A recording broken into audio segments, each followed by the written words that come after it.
2001 nekk ci presse Sénégal bi fréquenté fi ay rédaction gis presse bi développement bi mu développé de manière très très rapide je dirais même trop rapide loolu nag lu baax la parce que tey duñ koy wax lu bari Ahmed mais soo xoolee presse du Sénégal mi ngi offrir ay emploi ay jeunes sénégalais yu bari yow mii am nga ay caméraman ak yow am nga ay technicien ak yow am nga ay présentateur ak yow am nga ay journaliste ak yow ñooñu ñëpp ci yow la ñu yaakaar ak kër gi nga xam ne yaa ko taxawal sa bopp pour mën a am lu ñu yóbbu seen njaboot loolu du lu ndaw donc ce développement il faut ñu rafetlu ko mais en même temps que développement boobu di am état bi wala boog état yi fi nekkoon jëluñu ay garde-fou pour éviter li ñu tuddee sa mbëxloo et loolu moo ñu topp parce que boo demee ci constitution bu Sénégal sax d'ailleurs dafay wax ne créer groupe de presse jërul xaar autorisation wu kenn mais du tee état dafay teg li ñu tuddee ay garde-fou parce que tey ak bu ma nekkoon tey français wala américain mënuma xëy suba rek tegal sama presse di ci wax lu ma neex di ci def lu ma neex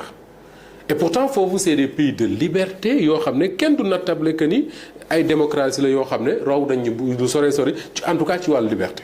donc boo ñëwee Sénégal ñu jékki-jékki rek sëmbaxloo boobu am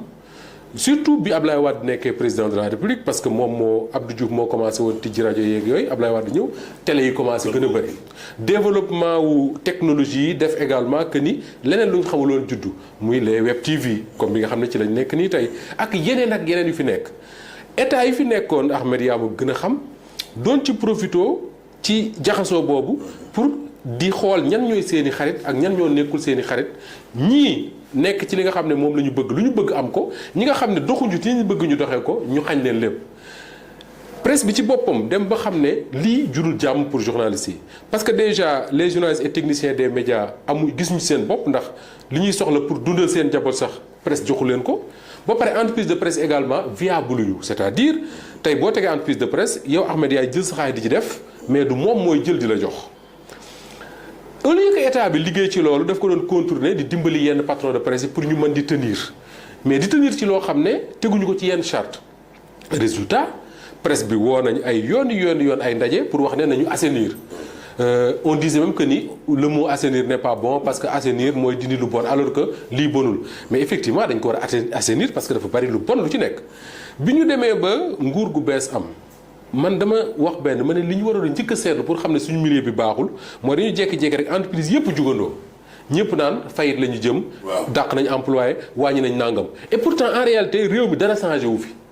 le régime bu changé. régime rek a changé mais entreprise de presse ni ñu doon doxee liggéey bi ñu doon def dara changé wu ci li indi loolu il faut ñu interroger wu ci d'abord mooy gouvernement bees dafa ñëw gis ne lii kat di dox moom jàpp na ne du yoon. mooy jël alalu état di ko jox ay nit yoo xam ne mënoo ko justifier ci dara ñu arrêté ko ay contrat publicitaire yoo xam ne Ahmed xam nga ko man xam naa parce que ci presse la ñu nekk da ngay signer ay convention ak ay agents de presse ay agents de l'état et tout mais après li ñuy woowee prestation mooy maanaam Ahmed yow nga woo ma ne Moustapha dama bëgg nga may defal ay chronique sama chaîne chaque semaine ma ne la da nga may fay nangam yow nga may fay mais la prestation mooy chronique bi ma lay defal yow gisoo ko defuma ko mais bu yàggee nga ne mais attends pourquoi je paye l'État du Sénégal a constaté que ni agence yi ñu ngi signé ay convention régulièrement ak ay nu mu tudd maison de presse yooyu am ay facture di ko jox état bi naan ko fay ñu parce que da nga ñu amee xaalis mais quand l'État demande ne mais ana prestation bi lan ngeen def ba mu war a justifier facture bi ñëpp am difficulté pour justifier ko mais dans ce contexte là lan moo fi sës mooy nañu raxas ba xam ñan ñooy entreprise de presse yi ñu teg ay critères yoo xam ne ñoom ñëpp juboo nañ ci te critères yi pour nga nekk une entreprise de presse moom nga war a teg ñun ñii Walfadjri on a eu des difficultés pour remplir certains critères parce que on a une chaîne YouTube boo xam ne bokkul ak la rédaction de Walf TV bokkul ak la rédaction de Walf Quotidien su fekkee ne rédaction Walf Quotidien ak Walf TV amuñu difficulté pour respecter les critères maanaam kan mooy directeur publication kan mooy rédacteur en chef ñaata contrat mais sur la chaîne YouTube est-ce que amoon nañ loolu ñu commencé di ci liggéey ak ñeneen di ko def ñu dem ba mu jàgg am ñoo xam ne dañu rejeté xëy na seeni dossier ñu ne non on va saisir la Cour suprême ñu saisir la Cour suprême ñu toog ba léegi Cour suprême ne li ministre bi defoon yëpp neenal nañ ko maanaam delluwaat leen ci li Abdoulaye Mbow doon wax mooy la situation d'avant mooy maanaam yéen Ahmed Moustapha et tous les autres de la presse là dellu leen ci sëmbaxloo ba ngeen nekkoon mais Ahmed loolu lu doy waar la man pour man il ne faudrait surtout pas que le ministère de la communication def leen mooy topp yenn entreprise de presse wala yenn patron presse fi ñu ko bëgg a yóbbu mooy décourager mooy jékki-jékki daan ne ne pas céder merci beaucoup céder mooy lan mooy jékki-jékki ne bon comme ñun def nañ ko dañ ci jublu woon lu baax Cour suprême nee na day nee na lépp on cède te xam nga tax céder boobu du baax mais parce que état bi mën na toog mu ne man mënatuma joxe sama xaalis parce que c'est l'argent de l'état c'est l'argent du contribuable sénégalais mën na toog mu ne aide à la presse par exemple c'est un exemple que je donne dafa am ay critères yoo xam ne moom la entreprise de presse yi wala remplir pour am ko depuis toujours entreprise de presse duñ ko remplir dañ koy négocier rek yenn saa yi ñu ne bii mat na bii matul mais état bi tey bu ko neexee mu ne bon la loi est là j'applique la loi ni ñu ma ko santé maanaam les critères su fekkee dafa wax ne il faut nga sol costume bu bleu ak chemise bu bleu Moustapha Diop solu ko du am et bu boobaa ñun ñëpp dañuy dellu ci difficulté donc man pour man je dis pas que la Cour suprême a tort ou a raison je n'en sais rien du tout mais je pense que c'est une décision regrettable pour nous tous de la presse. nous tous de la presse. mais léegi nag bu ñu ko bàyyee nii léegi conséquences yi est-ce que ñoom patron de presse yi sax est-ce que ñu ngi ciy bàyyi xel. non mais conséquences yi déjà ñu ngi koy dund Ahmed ñun ñoo ne ci réew moo xam ne bés boo xëyee suba waxuma nga nekk journaliste de mais demande même aux jeunes caméramans yi ngay àndal ñi nga xam ne dañuy pratiquer la presse depuis des années bis boo xëyee suba di nga dégg ci média Sénégal loo xam ne sa loxo dina dem sa gémmiñ nga ne lii nan la mën a amee mais loolu une bonne régulation moo ko mën a éviter li ko mën a éviter c'est pas de prendre des gens de les amener en prison hein, mais c'est d'avoir une bonne régulation qui fait que 2A TV bi ñu toog Ahmed Aïdara est responsable su ma fa ñëwee man wax fa lu ma wër te wax ñëpp lay engagé ñu teg ci ay sanctions tey jii situation bi ñu nekk patron de presse yi déjà man yaakaar naa ne suñu deful ndànk dinañ commencer waat mener beneen combat mooy le ministre de la communication man j'ai pas discuté avec lui mais je sais quelque part il doit se dire mais écoutez comment est-ce que je vais devoir donner l'aide à la presse su fekkee ne toutes les entreprises de presse ne respectent pas les critères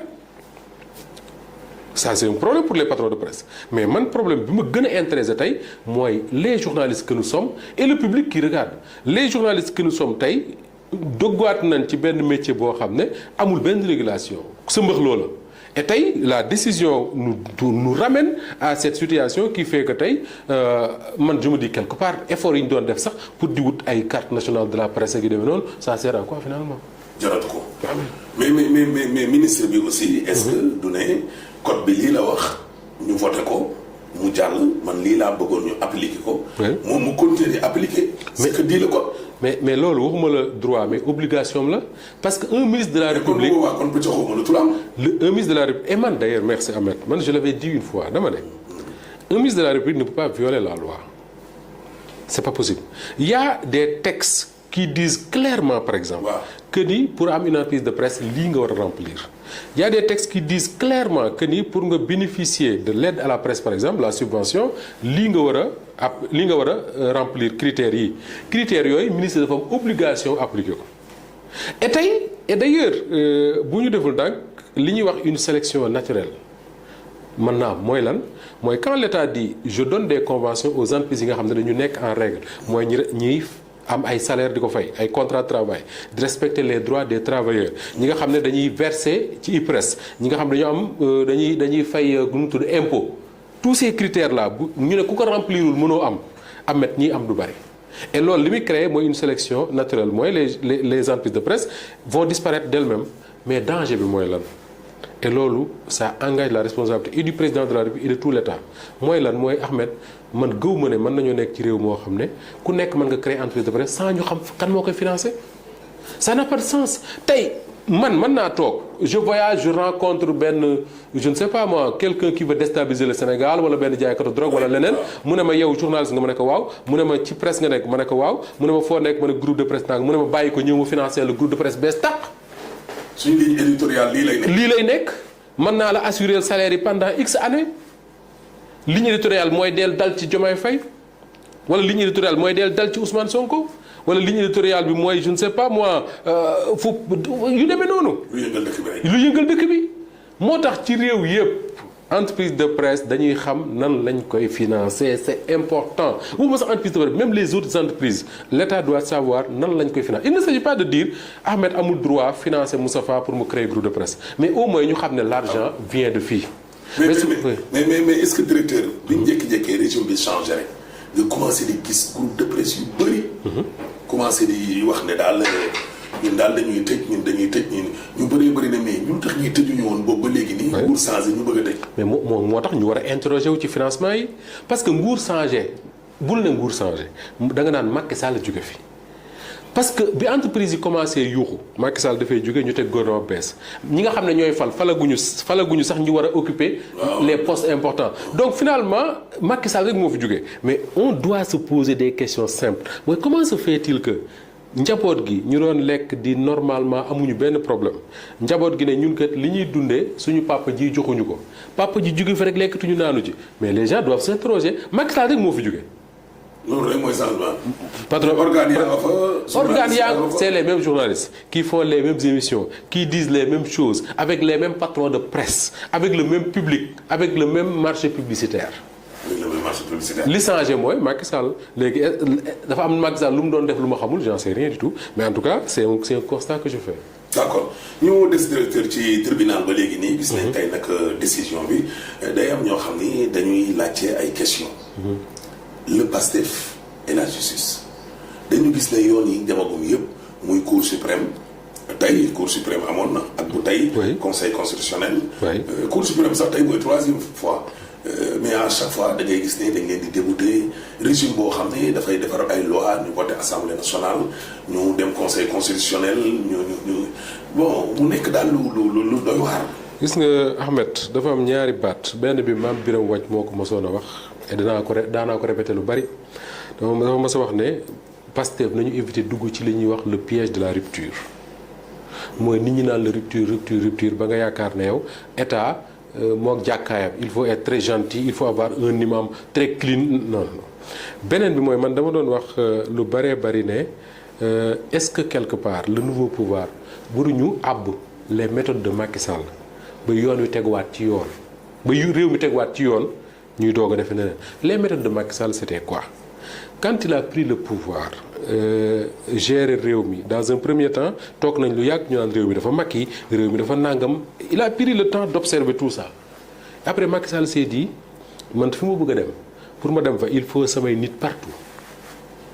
il a mis ses hommes partout et bi mu fi falee am na benn conseil supérieur de la magistrature bu Macky Sall présidé woon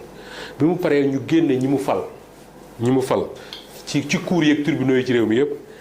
bi mu ko defee par dañoo toog fii man ak Mame Birame Wathie ci benn émission Mame Birame Wathie ne nit ñi bàyyiwuñu xel ci Macky Sall juge yi mu tànn pour teg leen ci place yi mu leen teg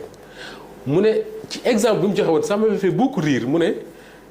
ñii ma gis sélection il avait appelé ça la sélection de Macky Sall mu ne sélection Macky Sall bii gis naa ci ñoo xam ne bu leen Macky Sall ne woon dem leen jàpp xalif général sangam ñu dem jàpp ko parce que Macky Sall xamoon na ne dafa jëm ci ay combat yoo xam ne il faut mu éliminer Karim Wade il faut mu éliminer Khalifa Sall il faut mu éliminer Ousmane Sonko et d'ailleurs quand il a fait sa sélection booba la ñuy préparer Ousmane Sonko mbiru Ousmane Sonko fan la mujjee Macky Sall da cee dem ba jeex li ko ci indil jafe-jafe mooy des juges qu'il n'avait même pas prévu comme Sabassy Faye comme voilà qu'il n'avait même pas prévu dans son truc Sabassy quand ils l'ont amené à Ziguinchor il ne savait pas que ni mbiru Ousmane Sonko dina dem ba dugg ci loxo mais boo jëlee le pouvoir nga ñëw fekk ci réew mi ay magistrats man duma ko jàpp ci magistrat yu xale yi wala ñi gën a âgé man c'est pas mon problème mais un état tu connais à peu près kan mooy Ahmed Aïdara état xam na kan mooy Ahmed Aïdara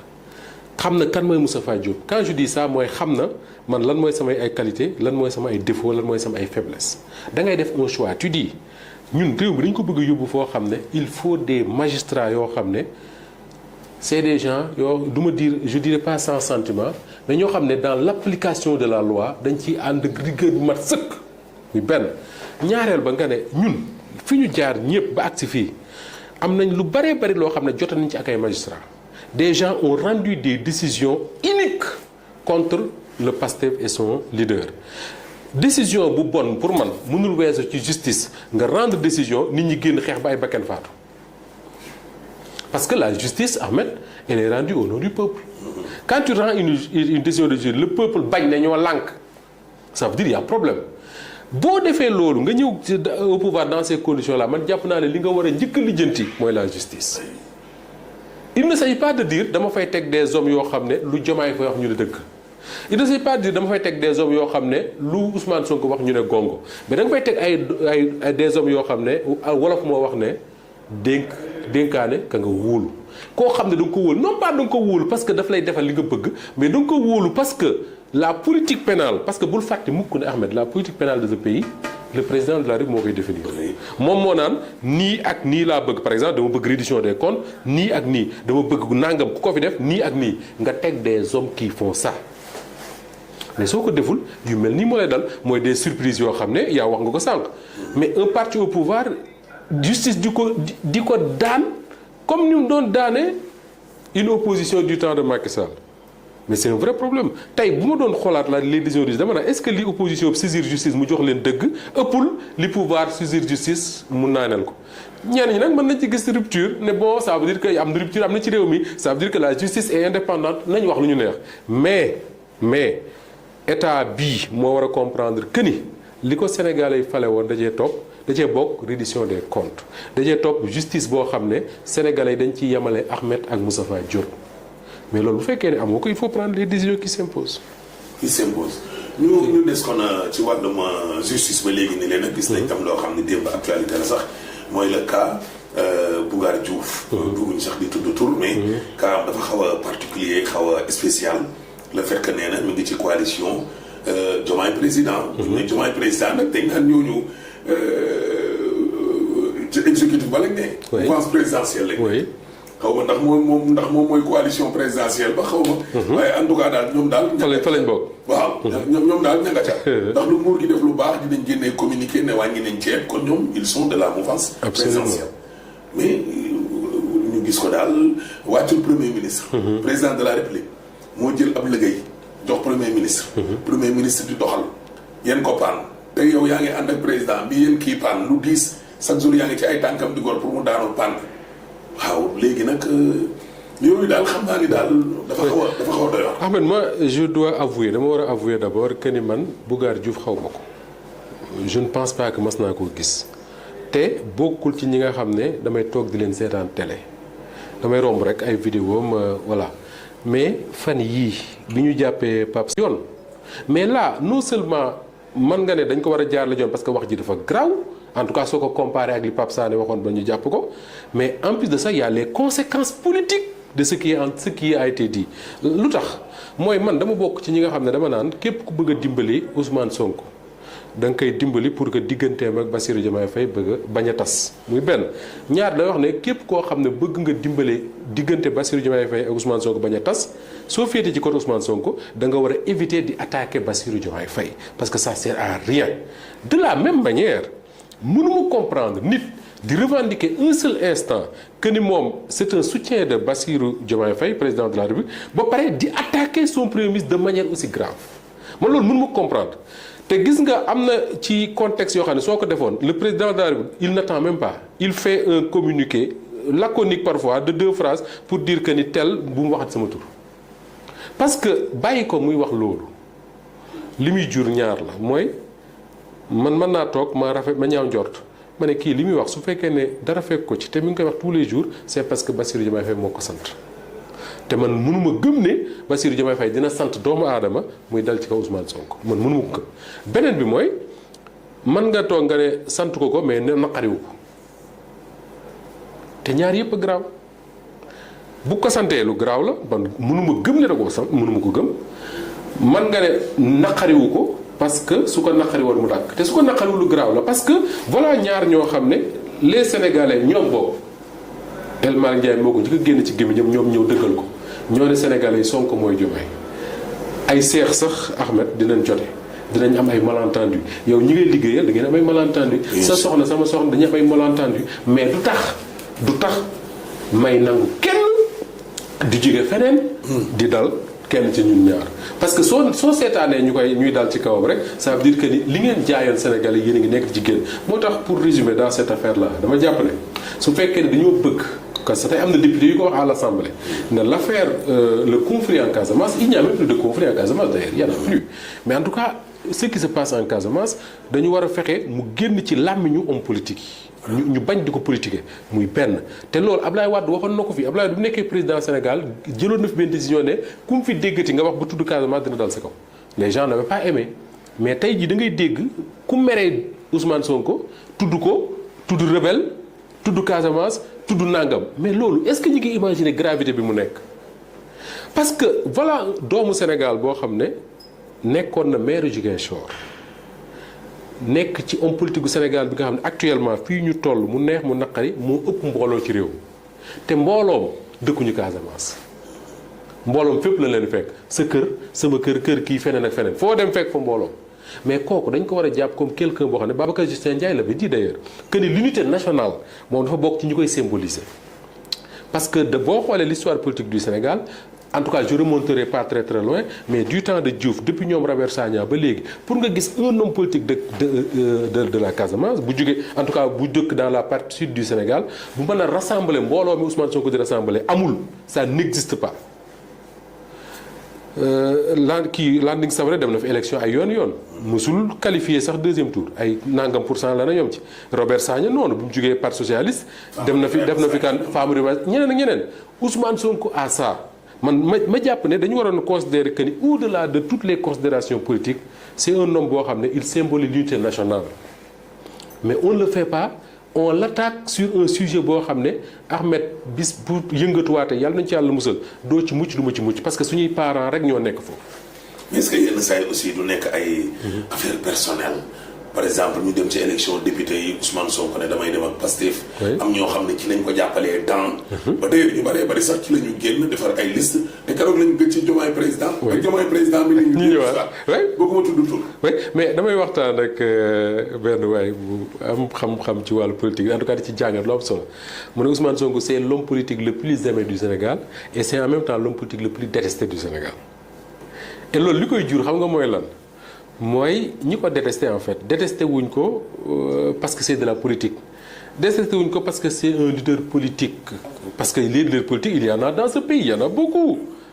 ñoo xam ne voilà man mën naa bañ a d'accord ak un leader politique mais dama koy détesté c'est autre chose c'est des trucs finalement Ahmed personnel mooy dugg ci mbir mi soo xoolee ñenn ñi dañuy toog ñu ne Ousmane Sonko man maa ko jiit ci politique maa ko dàq jàng maa ko gën a xam politique man mais en même temps j'accepte pas li ko yàlla may am na ñoo xam ne loolu rek mooy seen problème c'est-à-dire que mi ngi mel ne ma toog man Moustapha Diop ma ne Ahmed Aïdara mi maa ko dàq jàng maa ko gën a lii maa ko gën a lii lan moo tax moom bu demee ci télé nit ñi di ko seetaan lu mu dugg mu dox affaire yi alors que man malgré tous les efforts que je fais aw ma loolu mais Ahmed loolu yàlla la su ma ci toppee rek léegi ma bañ la te defoo ma dara yaa ça am na ñoo xam ne quelque part seeni intérêt la Ousmane Sonko di menacer seeni intérêt mooy ils étaient dans un business mën na nekk ci média mën na nekk ci leneen mi ngi dox ni mu doon doxe Ousmane Sonko nekk premier ministre affaire bi yàqu duñ ko bëgg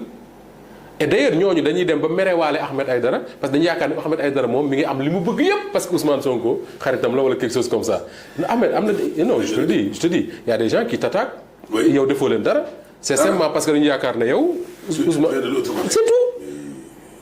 parce que il pense que yow tu vois Ousmane Sonko tous les jours yaa ngi toog di waxtaan ak moom xëy na sax mi ngi lay jox lu mu joxul keneen alors que 1 franc joxu la ko et des gens te détestent pour ça mais ñooñu dañuy détester Ousmane Sonko comme yow mi sa yoon nekku la ñuy détester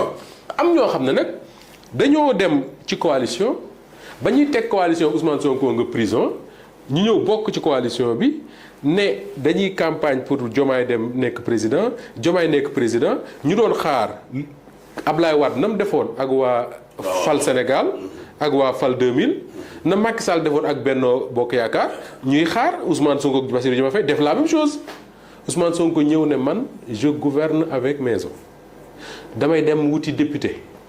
sama turu parti laa koy defee allié bu ñëw nga bokk ku bëgg nga ñëw bokk gars yi ñëw am ñu taxam dañoo siisu ne ñoom duñ ci bokk mais ñooñu dañu yaakaar ne ñoom Ousmane Sonko moo leen tee nekk député ñooñu dañoo yaakaar ne Ousmane Sonko moo leen tee nekk PCA dañu yaakaar ne Ousmane Sonko moo leen tee nekk DG nangam ak nangam ñooñu bu ñu gisee par exemple Ousmane Sonko fu muy dem lëngoog Déthié Fall wala lëngoog Malick Gakou mais dañ koy bañ parce que dañ naan ñii mu àndal ñii ñun ñoo fa waroon nekk avant. alors que ñooñu je le dis très souvent yaa ma gën a xam parce que tu étais dans ça ñooñu noonu c'était le Yewwi originel depuis le départ ils étaient ensemble. C'est comme si tey Barthélémy Dias li fi jaar diggante Ousmane Sonko bu fi jaarul woon tey boo ko gisee à côté de Ousmane Sonko du la jaaxal parce que da nga naan mais depuis le Yewwi originel ils sont ensemble man yooyu voilà. mais est-ce que nekkoon ne Ousmane Sonko aussi li mu dund ci coalition moo tax ba mu mujj doxalee loolu ay maire yoo xam am na ay nit yoo xam ne élection député 2022 yi. dañu taxaw carrément ne ko li nga jaarul sama koñ. waaw loolu moo tax nekkuma maire. oui ñenn ñi taxaw ne ko boo nekkee maire ginnaaw yàlla yow la wala ci nga bokk. waaye bi ñu faloo. ñenn ñi dañoo dugg assemblée premier jour. waaw cenc may. oui ñeneen ñi moom affaire maire yi moom léegi da ngay indi ne la non yàlla mooy fale. oui yàlla mooy fale. fàtte complètement ne kii lañ doon wax naan ko ñëw. gis nga est-ce que nekkul loolu noonu aussi moom moo tax. gis nga boobu lii dootuma dal. oui les hommes politiques sénégalais bu ñu bëggee indi ak tappale rek dañ naan la yàlla mooy fale bu ñu dee wut duñu wax yàllaay joxe de. dañuy dem ci askan wi dagan seen i carte duñ toog mukk ci jàkka wala ñu dem ci benn kii di fa ñaan naan yàlla na ma yàlla jox dañuy dem wuti carte buñ gañee nag ne non yàllaay fale yàllaay fale d'accord mais yàlla dafa am ci ñu koy jaarale bu ma fermer parenthèse boobu Ahmed gis nga muy yow di man di kii tooxaw jàkkaarloog man di Ousmane Sonko du ñu dara loolu ay nit quand je dis nit mooy ay être humain du ñu malaaka du ñu wàlliwu du ñu dara ay être humain lañ c'est-à-dire que des hommes faillibles on a des défauts on a des qualités Ousmane Sonko il a des défauts il a des qualités ce que je veux dire mooy en tant que être humain Ahmed quand tu subis autant de trahison day dem ba yow le mot trahison man je me mets un peu à la place de Ousmane Sonko dama naan je me dis il doit vivre très mal le fait que nit ñi naan Bassirou Diomaye Faye da koo trahir par exemple parce que voilà quelqu'un boo xam ne il a sacrifié son parti pour fal yeneen maire il a sacrifié des gens de son parti waxuma moom ci moom mais des gens de son parti pour fal ay député am na rek ku ma koy nett li bëri ki dem ku bokk Pastef naan ma Ousmane Sonko bi ñuy tànn député seen département bëgguma tudd département bi Ousmane Sonko moo ñëw ne ko da ngay génn ñu dugal fa waa Wallu xaw ma lan affaire bi ñuy tànn député yi et ñooñu qu'est-ce qu'ils ont fait après Ousmane Sonko kii fait ça kii di man samay nit a ngi nii ñii sama ay nit lañ dañu sonn ci man xeexal ma defal ma lépp mais pour jële fi pouvoir Macky Sall j'ai besoin de m'allier avec d'autres personnes il fait des sacrifices son parti fait des sacrifices mais ñooñu falu yow nga nekkoon assemblée ak ñoom ñu dugg rek indi beneen tànk ñi nekk ay maire ne non Ousmane Sonko defuma maire yàllaa ma def maire. non ak di voter ay loi ak waa Benno Bokk ma ngoog oui oui plus grave Ousmane Sonko di am ay déboires judiciaires ñu téye ko ci kaso bi wala ñu koy traquer ou je ne sais quoi am ñoo xam ne il a contribué à leur ascension politique mais di def ay vidéo ay conférence ay leen di ko attaquer di ko charger mais quelqu'un est-ce que ñu ngi toog ñun di imaginer ñu fàtte Ousmane Sonko fàtte turam ak yëpp jàpp rek doomu aadama bi mu doon est-ce que ñu ngi imaginer quelqu'un qui vit toutes ces trahisons là su demee ba toog yore le pouvoir mais il se dit quelque part mais man finalement ma seule sécurité c'est mes militants. Je gouverne avec mes hommes. C'est mes militants. Et d'ailleurs Ousmane Sonko l'a tellement bien compris Ahmed que ni seetlu benn affaire quand Ousmane Sonko a eu un malentendu avec Bassirou Diomaye Faye ñan la ko waxtaanal waa parti am bi mu jugee ci waa parti am ñan la def waa parti am mooy les responsables du parti mooy ñi bokk ci le conseil national ak yooyu bu mu ci jugee noonu la def il convoque tous ses militants parce que dafa jàpp ne moom finalement sa seule sécurité les seuls hommes sûrs yi mu am ce sont ses militants. ku bëgg a ànd ak moom sax ñëwul fusionner. ce sont ses militants oui ce sont ses militants voilà des gens yoo xam ne Ahmed Ousmane Sonko day jàkkaarloog ñoom wax leen ñoom lu ñu bëggul dégg quand je dis lu ñu bëggul dégg mooy par exemple bi mu demee Grand Théâtre quand il dit amu leen droit di yuux ñuy tudd Bassirou Diomaye Faye ngeen yuux mu tudd Bassirou Diomaye Faye gars yi yuux mu ne leen li may waxatee ngi nii ñu commencé tàcc mais quand tu as un rapport comme ça avec tes militants tu te dis finalement mais man que mu nekk les responsables de mon propre parti que mu nekk mes alliés et tout finalement les seuls hommes sûrs sur qui je peux compter ce sont mes militants et sympathisants bien sûr parce que Ousmane Sonko ñu koy topp ñëpp duñu ay militants bokkuñu Pastef mais ñooñu ñooy finalement les seuls yi ko dul trahir quand je regarde les choses. mooy sa sécurité. oui mooy sa sécurité mais qu'est-ce qu'il fait finalement mooy su fekkee ne dafa war a joxe un poste mais il préfère man bu doon man noonu lay def tan laay def je préfère tànn koo xam ne sama militant la même bu fekkee dafa am responsable dans mon parti sama militant la gis nga un homme politique Ahmed day am ay Baye Fallam mënta ñàkk. Pape Samba Mboup ñëpp xam nañ ko ak Ablaye Wade moo daan wax ne ñun amuñu choix amuñu lu ñuy tànn su Ablaye Wade nee daa tàng ñu commencé ñaq su nee daa sedd ñu wuti yëre bu diis ñëw sol. Voilà un homme politique a besoin de ça d'une garde rapprochée. Des gens yoo xam ne Ahmed ils n'ont même pas besoin de réfléchir ñoom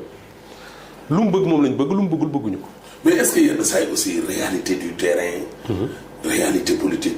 wala du pouvoir du la dab parce que am na ñoo xam ne actuellement nii neexoowuñu ak waa Pastef ci mouvance présidentielle.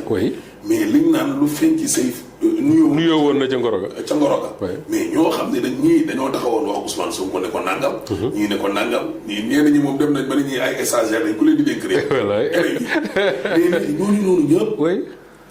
mais nekk ci biir boo xoolee am na ci ñoo xam ni. mais ñi ngi ci biir ba pare te ñoom moom. dafa am ñaar gis nga les hommes politiques. loolu réalité politique la wala du terrain wala réalité du pouvoir. mën na ci am réalité du pouvoir daf ci am ñoo xam ne Ahmed y a des hommes yoo xam ne même lu ñu la attaqué soo leen mënee jekku téye leen teg. ñu bañ la sori. waaw sax da nga leen di téye rek teg su ko defee ñoom du c'est pare na il n'attaque plus ñoom. parce que voilà am nga une maîtrise ci ñoom quoi c'est-à-dire qu'il y a des gens yoo xam ne mieux vaut les avoir avec toi que en face de toi parce que même bu ñu amul ay nit dañoo am capacité de nuisance. mais bu ñu nekkee ak yow ba pare aussi tamit nag. mais bu ñu nekkee ak yow nag beneen affaire la non ça c'est inacceptable. inacceptable man mënuma comprendre man noonu laa mel man je dis très souvent bis bu ma décidé woon ne damay bokk par exemple ci ay parti wala ci pouvoir ak yooyu mbirum leneen dama koy bàyyi parce que dama bëgg man être loyal à ce que je fais. su ma mënul man fii may liggéey su ma demoon ba amatuma fi loyauté dama koy bàyyi du bëgg xaw ma loolu je sais pas maintenant les hommes politiques ils ont ce problème là ñoom maintenant Ahmed gis nga man boobu defe naa Ousmane c'était bi ngeen nekkee Yewwi Askan Wi boobu dama doon live maa ngi ko doon def sama bureau bii boobu ji de l'autre côté la nekkoon dama doon wax ne bokk na ci liy juumloo les adversaires de Ousmane Sonko Macky Sall y compris c'est que xamuñu dëgg-dëgg kii il est. C'est-à-dire que politiquement parlant tu penses que c'est quelqu'un boo xam ne dafa naïf c'est quelqu'un boo xam ne xamul politique parce que yàggu ci parce que damay waxtaan ak benn responsable Pastef mu ne ma Bassirou Diomaye Faye ak Ousmane Sonko ñoo ñaan kenn du ci ay politiciens parce que ñoom ci Pastef lañ duggee politique mu ne ma soo xoolee suñ parti man ak diw ñoo ci daan politique avant une fois cité ay ñoom Guy Marius Sagna ñoom Birame Souleye affaire yooyu ne ñoom doon nañ politique après mais Bassirou Diomaye Faye ak Ousmane Sonko ñoom mësuñu politique. donc la culture la tradition bi nga xam ne moom la les hommes politiques am au Sénégal bokkul ak ñoom sauf que Ahmed contrairement à ce que les gens pensent Ousmane Sonko il y a toute une stratégie derrière tout ce qu'il fait il y a des gens qui réfléchissent pour lui waxoon naa ko ba mu nekkee opposition ba ma ne leen def leen attention ci Ousmane Sonko mii parce que non seulement moom il réfléchit il agit il pose des actes il se trompe après ci li mu trompé wu ça lui permet de tirer les leçons et d'avancer mais mieux que ça mais y a des borom xam-xam qui sont aux États-Unis au Canada en France ak feneen qui lui parlent ñoo xam ne ils sont tout le temps dans la réflexion en fait quelqu'un daf ne ma yow est-ce que doo conseiller Ousmane Sonko parce que généralement dañuy dégg loo wax rek après mu def ko ma rek mais Ousmane Sonko il n'a pas besoin de moi comme conseil il y a des gens autour de lui qui réfléchissent et un homme politique a besoin de ça maintenant lii xam ne mooy def force homme politique également mooy accepter d'être je ne sais pas je dis pas le mot parce que ni ma ko bëggoon wax si ma koy mu kii mais accepter d'être trahi en fait un homme politique li koy may force dëgg mental boo xam ne Ahmed mooy les trahisons là que tu vis Ablaye Wade avant muy ñëw ci pouvoir combien de trahisons il a vécu Ablaye Wade dem na Assemblée nationale battre campagne ba am ay députés au début des années 80 xëy suba lépp dem PS mais Ablaye Wade jël na ay nitam ànd ak ñoom dugal leen ci gouvernement bu Abdou Diouf ñu nekk ay ministre ci barkeem Ablaye Wade génn ci gouvernement ñu lànk génn jàkkaarloo moom Parcelles Assainies gi xeex bu metti am na fi diggante waa kër Ousmane Ngom ak waa kër Ablaye Wade Ablaye Wade a été attaqué par ses propres hommes enfin quand je dis ses propres hommes mooy ñu àndoon ak moom ba pare dem ànd ak Abdou Diouf violence bu doy waar ci réew mi deret tuuru mais c'est Abdoulaye Wade c'est dans ces conditions-là qu'il a pris le pouvoir parce que les trahisons là moo koy forcer man je suis sûr d'une chose gis nga les trahisons là ngay tudd nii ci Ousmane Sonko nga gis ko ci Yewwi Askan Wi gis ko bi mu nekkee même au pouvoir des gens à qui il a tout donné et d'ailleurs ñaanuma ko yàlla mais bis bu séparé ak Ousmane Sonko ak Bassirou Diomaye Faye tu verras d'autres trahisons. c'est-à-dire. mais ay ministres passés yu toog. mais tu verras des gens yoo xam ne da nga yaakaar ne c'est des fidèles parmi les plus grands fidèles d'Ousmane Sonko mais qui vont préférer leur salaire. mais ñooñu day fekk nekkuñu waa Pastef. oui ci waa Pastef nga naan ma nekkuñu waa Pastef mais Ahmed yaa ngi mel ni ko xamul Sénégal gii nga fekk. comme ni Idrissa Seck quoi. mais bien. muy génn. merci Idrissa Seck yaa ngi koy fàttaliku yaa ngi doon dem assemblée jour bi ko Abdoulaye Wade di dàq qu'est-ce qu'on avait dit. une fronde mooy am à l'Assemblée parce que am na fa tant de députés. fronde boobu mise en accusation du jàll. fronde bi mu départ ñaata député lañ doon une dizaine ñoo taxaw ànd ak. ñoom femme bi ndeysaan ak Ngiraan Ndiaye. yàlla ko yàlla yërëm bi dëkkoon Thiès. quelques députés ci cëpp sax waa Thiès la woon. ñoo taxaw mais tout le reste dañ ne ñun kat nag suñu salaire yi mais Ahmed tu trouves benn Moustapha Diop boo xam ne. bu mu dundee ba léegi salaire am musul weesu 200 wala 300 000. nga jox ko poste DG. ci idéo parti la. wow d'accord. les partis traditionnels. d'accord d'accord ak Pastef ñoom ni ngi leen muulee. d'accord Pastef am na ñoo xam ne ci biir Pastef ak lu salaire mën a rëy du ñu trahir lu ñu gëm parce que ni nga ko waxee ni ñu leen muulee la. waaw kay. ni leen muulee mais wul fàtte mu ko Ahmed que ni Pastef 2014 ba 2021 bokkut ak Pastef après 2021. Après 2021 quand il y a eu le combat contre Ousmane Sonko il y en a beaucoup qui ont senti que ni le vent est en train de tourner ñu ñëw rejoindre les rangs de Pastef am na ñu ko def de bonne foi am na ñu ko def parce que dañu gëm ne fii la dëgg gi nekk mais la nga doon fekk xëy na ci xolu ñi nga xam ne ñoo ca nekk 2014 ba 2021 il n'est pas forcément sûr que ni ci xolu ñëpp la nekk. Ce qui voudra dire que ne tey mais attends Ahmed nañ logique rek tu trouves quelqu'un boo xam ne musul am salaire u 300 000 nga def ko DG mu am 5 millions wala 6 wala 7 je ne sais pas moi 3 millions jox ko oto jox ko carburant jox ko lépp changer vie am complètement mais kooku il faut mu nekk ku dëgër am ngëm dëgg-dëgg ci li muy def pour après mu ne tout ça jël leen man dellu naa fa ma nekkoon. Je dis pas que kenn du ko def mais je suis certain également que ni dina am ñoo xam ne ils vont préférer garder leur. d'accord mais c'est ça aussi qui forge l'homme politique. dëgg la directeur ñu ñëw ci wàllum benn njiit la superviseur. bu dee loolu mooy mot bi de la coalition Diomaye président di Aminata Touré Mimi. moom benn dossier ñaari question laa am yu ma la ci laaj. mooy dossier au conseil économique social et environnemental bi ñu jékki-jékki dégg ne. jébbal nañ ko l'agence judiciaire de l'État jébbal na ko pôle judiciaire bi. boobooy benn ñaar est-ce que le dossier Aminata Touré du gën a creuser. fossé bi diggante. les deux lu mën a nekk la nag. lu mën a nekk la mais dama bëggoon rek benn affaire Ahmed gis nga rapport IGE Ousmane Sonko l'a dit à l'Assemblée su ñu ko joxee président ba mu def ci lu et approuvé xaw ma nu ñu ko tuddee la signé ko amatu ci lu mu ciy jëf te loolu Macky Sall l'avait dit cela veut dire quoi li ma bëgg a wax foofu mooy dès que Ousmane Sonko wax ne le rapport bi concerne Aminata Touré def nañ ci lu et approuvé et l'ancien président moo ko defoon logiquement ça veut dire que le président Bassirou Diomaye Faye amatu lu mu ciy jëf. waru cee def waru cee dindi donc mënatuñ ko ci jiiñ ne moo ko téye wala moo ci teg loxoom parce que d'après li Ousmane Sonko wax dès que ñu def ci lu et approuvé dem na ci loxo yeneen loxo président il est dessaisi c'est le mot que Ousmane Sonko a utilisé à partir du moment où le président est dessaisi Bassirou Diomaye Faye yoonam nekku ci man sama doon moom je dis clairement mais man sama yoon newu ci même parce que le dossier est commandité. mais commandité ou pas. le mot commandité bi nga ko déggee lu mu la def. non d'ailleurs man j'ai pas eu le temps. venant de l'actuel président de la République bu dee moo ko wax. merci su ma interview woon Bassirou Diomaye Faye dinaa ko laaj ne ko est-ce que le mot commandité yow yaa ko génne. voilà loolu moo dama dem. waaw voilà mais quoi qu'il en soit xam nga tey mënuñu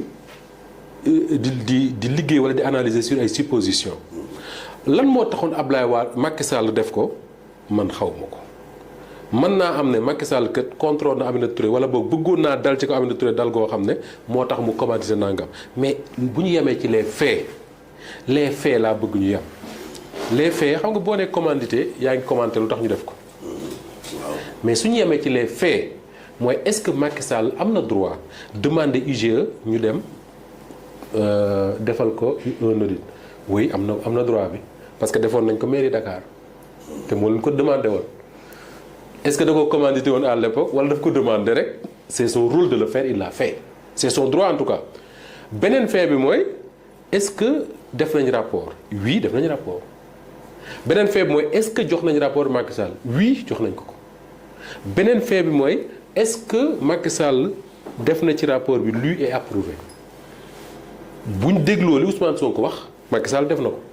beneen fait mooy est-ce que Macky Sall bi mu koy def président de la République du Sénégal la woon oui c'était le président de la République du Sénégal wala déet donc violé wul benn loi lui. léegi fin bi. waaw beneen laaj bi la dernière. oui mooy est-ce que amoon na ay manquements. est-ce que amoon na ay manquements oui amoon na ko parce que d'après li Ousmane Sonko wax et ñeneen bind avant Ousmane Sonko. presse bi évoqué na ko fi te kenn dindiwu ko mooy wax nañ ne nañu gérer kees ga foofa lii ak lii normalu ci et que interrogé nañ même diw ak diw mu wax ne lii ak lii yooyu c'est des faits Ahmed merci de le rappeler. maintenant est-ce que rapport bi jugee na ci président dem ci premier ministre comme ni Ousmane Sonko moo ñu xamal ne oui dem na fa le premier ministre de l'époque defe naa c'était Amadou Ba jébbal na ko yoon à partir de cet instant là pour man Bassirou Diomaye Faye Ousmane Sonko seen yoon nekkatu ci ils sont tous les deux dessaisis comme ni ko Ousmane Sonko waxee ci Bassirou Diomaye Faye parce que mbir mi ngi ci kanamu yoon dès que yoon d'ailleurs man j'ai été étonné de lire que ni l'agence judiciaire de l'État transféré na ko le pôle judiciaire mais qu'à cela ne tienne dem na fa bu fa demee ça veut dire que ni l'exécutif ci logique seen yoon nekkatu ci li ci des mooy yoon def liggéeyam mais man dafa am lu may njort est-ce que du ñu dem ci yoon pour setal. loolu laa la bëggoon relance nag. parce que gis nañ fi ay dossiers yoo xam ne. oui bien sûr yëngalaat nañ ko ñëpp tëm jubilé. bien sûr nekkate c'était pour. bien sûr avoir un non-lieu. exactement tey bu ñu demee ci yoon pour rek yoon def liggéeyam ñu dem yoon def liggéeyam ne man kat y a pas matière à poursuivre nangam ak nangam Aminata Touré elle sort grandie parce que elle dira que ni bon man yoon topp ma ci dara mais su fekkee ne li nga njort ñeneen njort ko moom moo am que ni dañuy dem ci yoon pour setal ça c'est autre chose et ça je pense que c'est ce que la justice doit aux Sénégalais mooy dire clairement qu'est-ce qui s'est passé ba tax rapport boobu am et que rapport boobu ban suite la war a am voilà. mais yow daal mais côté politique bi nag mooy deuxième laaj. non mais côté politique bi. mais justement parce que tey l'observateur def ko à sa une. mooy dossier Mimi Touré bi est-ce que du. non mais mënul ñàkk parce que Mimi Touré je ne sais pas c'est elle qui l'a voulu wala par hasard la tombé ci moom mais tey l'histoire ba doog les faits montrent que ni elle est entre deux personnes. muy Bassirou Diomaye Faye mi nga xam ne moo ko jël dénk ko une restructuration d'une coalition ak Ousmane Sonko mi nga xam ne moo taxaw ne loolu du am d'accord ci il est entre les deux turam dañ koy citer partout et le fait que tey le dossier dem ci yoon mais mën na ni nga wax moo loolu mooy dëgg mën na lax le fossé entre les deux hommes gën a creuser wu que li ñu yaakaaroon. que li ñu yaakaaroon. directeur nag bu ñu ñëwee ci wàllum. mais nag li ma yaakaar mooy la coalition Diomaye président moi je pense que peut-être il arrivera au moment où le président de la République lui-même va décider gis ne lii intérêt nekku ci mu décider de siffler la fin de la récréation comme on dit. pour ñu yemale ko fa. parce que tey mais mën na ko fa yemale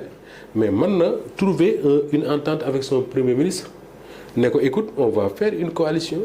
boo xam ne Pastef mi ngi ci mais samay alliés yeneen également dañ ciy bokk nga accepter jiite ko mais accepter également samay nit ne ci biir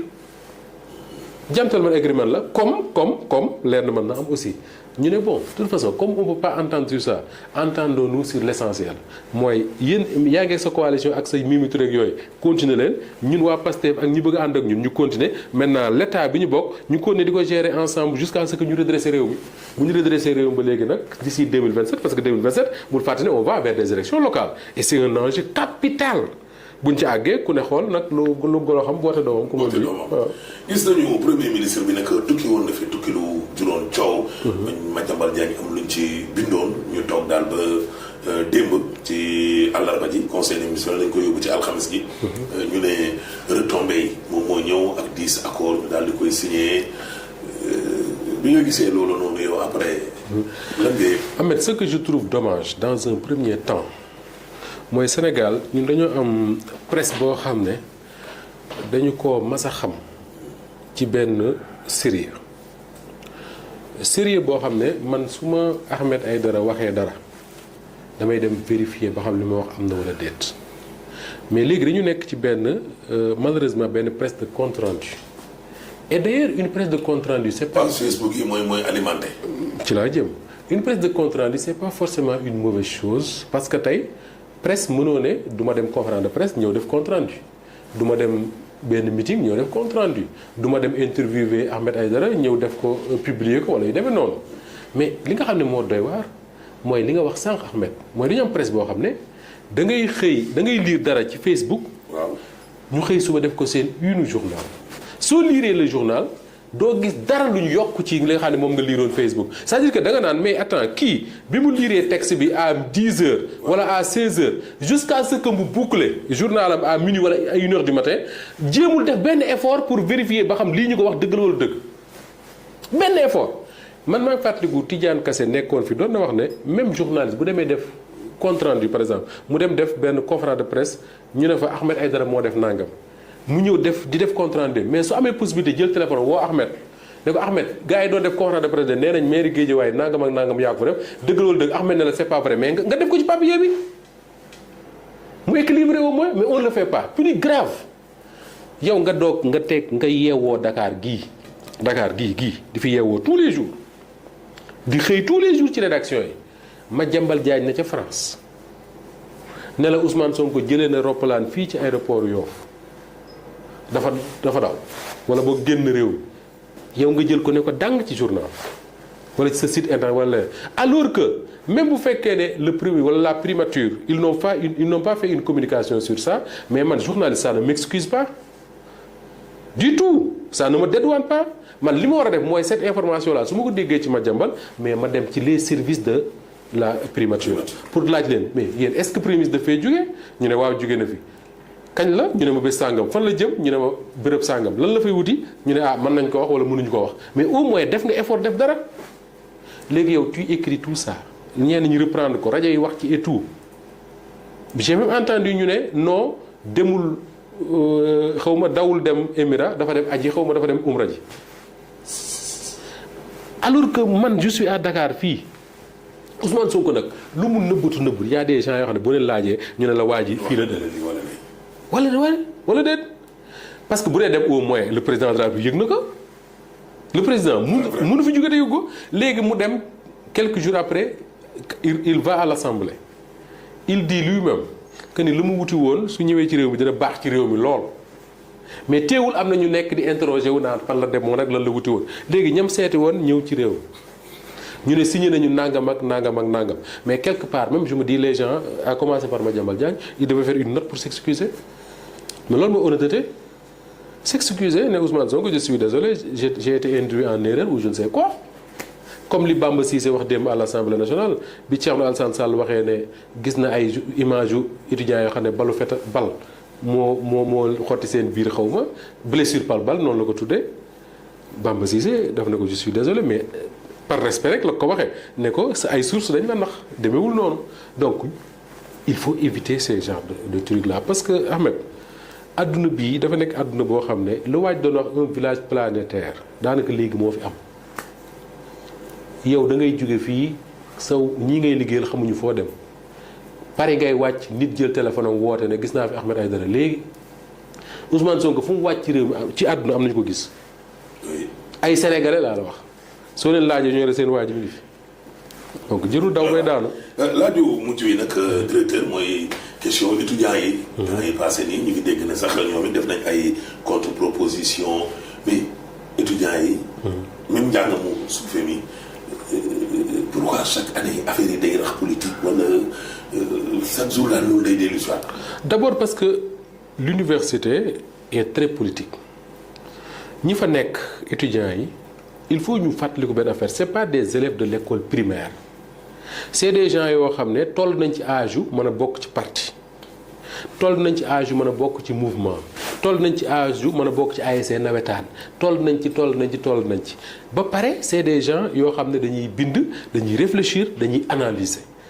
man ma nekk étudiant déjà l'actualité politique au Sénégal dama ci doon prononcé wu di ci gëstu